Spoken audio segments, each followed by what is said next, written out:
هنعمل رز النهارده، وهنعمل لحمه كده ببصل جميله، كباب حله، ومعانا سمنه. سايح السمنه كده، حله سخنه طبعا.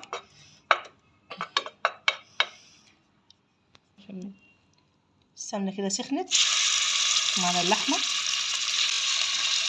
حطينا اللحمه على النار كده، مقطعينها في مكعبات كبيره او صغيره، نشوحها كده في السمنه.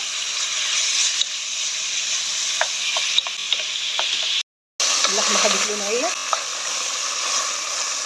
خدت لون جميل اهي. بصوا نقلبها كده، نشوحها في السمنه.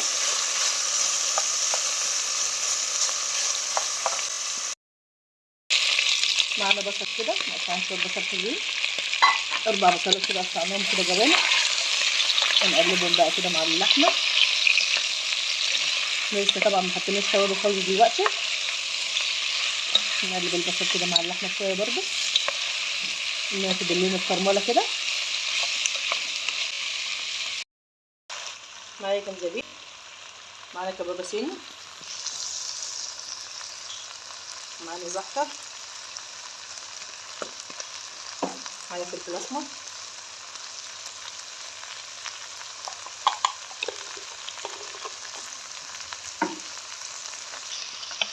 هنقلب كله كده. بص البصل خدت لون جميل ازاي.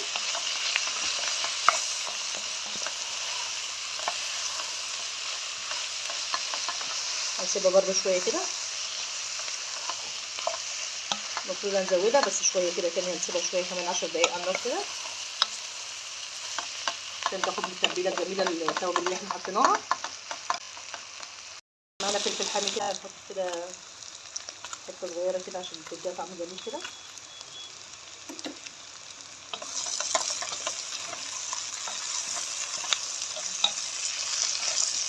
البصليه اتكرملت اهي. معانا بقى ميه مغليه،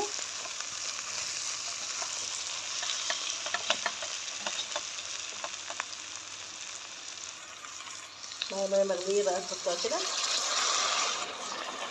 كوبايتين، عشان نكتر كوبايتين ازاز كده ميه.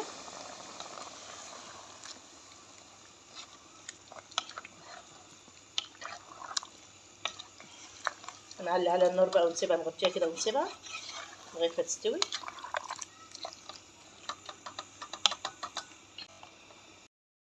معانا اخر حاجه الملح الخرطوم اهو. بص الميه اللي احنا حطيناها شربت خالص، بقى صوص كده جميل. الفيديو بتاعنا النهارده عملنا كباب حله كده بطريقه جميله، وعملنا رز ابيض. ان عجبكم الفيديو ما تنسوش تشتركوا في القناه وتفعلوا زر الجرس، واللي بيتابعوني على الفيسبوك يعملوا لايك وفولو للصفحه.